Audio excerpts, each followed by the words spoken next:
We all ready? Good afternoon, everyone. Thank you again for being here. As we have been stating over the past few days, the city is actively preparing for the oncoming Hurricane Dorian. Right now, Hurricane Dorian poses a significant threat to the city of West Palm Beach. According to the National Hurricane Center, life-threatening storm surge and devastating hurricane force winds are likely along portions of Florida's East Coast by early next week. And it's too soon to tell where the highest winds and storm surge will occur or how West Palm Beach will be affected, but West Palm Beach will be affected. Having said that, all West Palm Beach residents should have their hurricane plan in place. And they should know by now whether or not they're in a hurricane evacuation zone. And we are urging all West Palm Beach residents to please listen to advice given out by local emergency officials. I have standing with me Assistant Chief Brent Bloomfield and Assistant Chief Sarah Money. I've been in constant contact with them as well as other representatives from my leadership team about how we are preparing our city, how the city will respond, and how we will recover from Hurricane Dorian. I've also been in close contact with our partners at the county, the state, and the federal government. Even last evening, I had communications with representatives from the White House. So we are staying on top of this, and we do have allies lined up to assist us as necessary. And as I mentioned, Hurricane Dorian does pose a significant threat to our city. Now, history has shown that hurricane awareness and preparation can reduce the impact of a hurricane disaster. Having said that, I encourage our residents to do the following. Know your flood risk. Know which flood zone you're in. Learn what evacuation zone you're in. If you are told to evacuate, do it.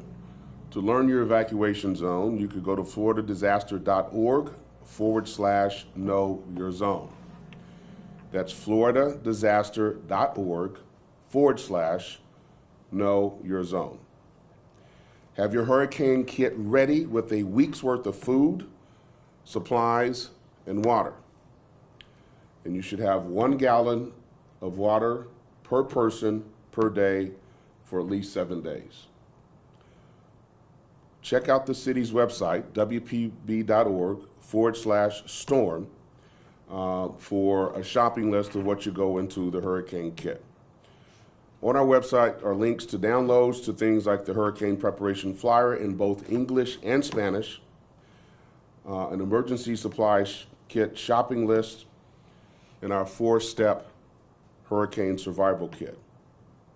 Again, that website is wpb.org/storm. Make sure you and your family have a communication plan. Check your insurance policies and plans. And please follow all news updates on the city's social media feeds, Twitter and Facebook. Download the Code Red and Palm Beach County DART apps. And you can also subscribe to my office's newsletter at wpb.org/insider. Having the current, correct information is going to be key. Let me give you a few updates since we've last spoken. We received a lot of questions about parking in city garages. There will be limited free parking in city garages, but the garages will be closed off to any additional access once we reach capacity. We will open the garage only after we have received the all clear from our emergency manager. So once your car is in there, it's there until the all clear. There's no going in and out. Now, we are working on all the details of timing when the garage will be open right now, and we'll share those with you when we have them. We are also expecting to have access to the county judicial center garage, and we will release that more information about that as well. We have posted a number of closures and cancellations on our website. Check out wpb.org/news. That's wpb.org/news. news. The city facilities will be closed as of 3 p.m. today. Remember, it's imperative that you clear all storm drains in your neighborhoods to reduce flooding potential. Also, Saturday sanitation service has been suspended. There will be no pickup of Saturday of garbage tomorrow. I really want to emphasize to all the citizens of West Palm Beach that we at the city are working around the clock. We prepare for hurricanes throughout the year. I am confident in the talent and the capabilities of our team, and I do want to assure every resident in the city that we will get through this. It's going to take cooperation from everyone, but we have assembled a very fine, capable team here, and we will be manning the Emergency Operations Center beginning tomorrow. Our employees are working very hard to prepare our city, to protect you, and to keep you safe. Your safety is paramount, but you must expect that there will be some significant disruption of services over the next few days, particularly after the storm hits. Please be patient, be courteous. We're all in this together, but we will all get through this together. Hurricanes are one of Mother Nature's most powerful and destructive weather events. Hurricane awareness and preparation can reduce the impact of hurricane disasters. In closing, I'm pleased that so many of our residents have been taking this threat very, very seriously. And I ask that everybody remain calm. It's a stressful time for all of us, but we're all neighbors. Let the angels in us please come out. Let's work together. And I know if we work together, we will get through this together. I'm here for any questions. Mayor, you mentioned evacuations yesterday. Is there a target date in which you guys make a determination when and if you're going to do that? We'll have a determination. Go ahead, Greg. So we are working with the county right now, and so the biggest thing about evacuations is it depends on the storm and when the storm's going to get here. The storm has slowed. It continues to slow. So that's pushed back our thought process on when we're going to do certain things. Once we find out, we're not even under a hurricane watch yet. So as soon as we get under a hurricane watch, we'll start making some of those decisions.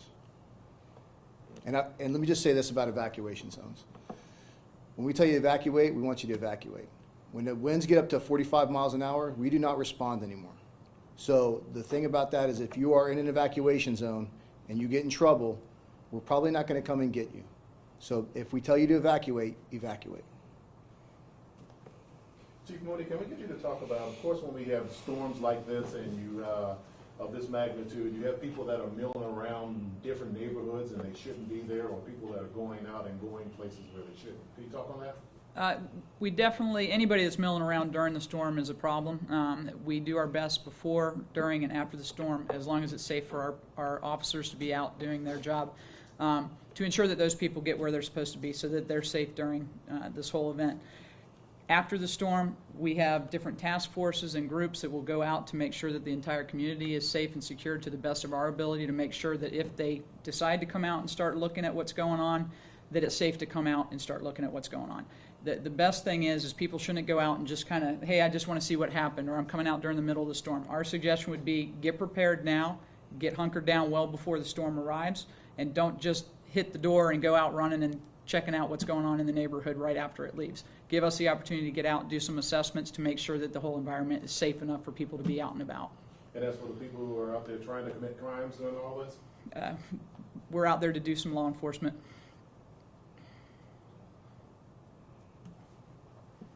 Mayor, any special provisions being made to ensure the city's water supply remains safe and working? Well, we have in the safeguards that we normally have to make sure that that happens. We expect that our water infrastructure will stand up during this. We can't guarantee, but we expect that it will. And that is why we are encouraging people, that's not why, but we encourage people to have 1 gallon of water per day for a week for general purposes. But just like any other part of our infrastructure, we're confident and optimistic that the infrastructure will hold up. And that's unrelated, but related to the previous question. From our experience, while the storm itself is problematic, a lot of rain, possible flooding, high winds, it's life after the storm that is difficult, and where people need to be patient and we need to make adjustments. And as Chief Mooney just said, as soon as the storm is past, don't rush out of your door and hit the streets, because it's still a very fragile, still a very dangerous situation out there. Power lines will be down. There will be streets that are flooded. It's not going to be a safe situation. So we're asking people to stay put, to hunker down in their homes, even well after the storm passes, until there's an all clear issued by emergency officials. We will have to go out, make assessments, make any necessary repairs and any necessary cleanup. So again, just because the storm is gone doesn't mean that it's safe to be outside. So prepare to stay in your homes for a period of time after the storm does go through. And stay off the roads in your cars. Stay off the roads, stay on off the roads in your cars. Don't even walk around, because again, there are power lines down. We need to inspect the area, the city, so we'll know where the danger spots are. Chief, can you talk a little bit about, that people know what operation goes on in this building, how many city officials and what kinds of departments are happening here? Yeah, so we have section chiefs, just like any other EOC. So we have a finance section, a logistics section, an operations section, and a planning section. We also staff a full-time PIO. We also have a safety director in here as well. We staff about 22 people in here during the storm. We have a full IT staff to keep us up and running. We have a generator that holds about 10,000 gallons of fuel to keep us going during and after the storm.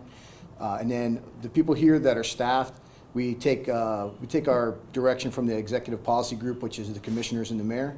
And we make things happen. Every 12 hours, what we do is an operational assessment, and we figure out what we're going to do for the next 12 hours.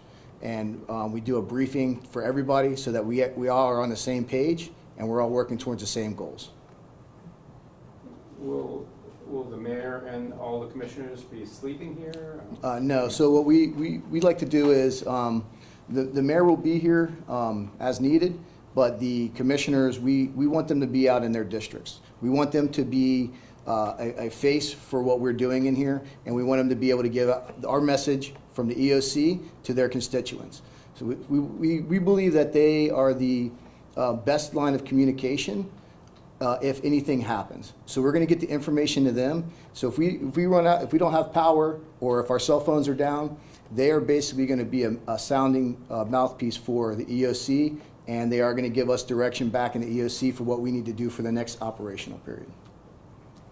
Just to piggyback on that, he says the mayor will be here as needed. I'm considering myself needed as long as there is a threat. So Yeah. I will be here. Yeah. Any other questions? Thank you all very much. Appreciate it.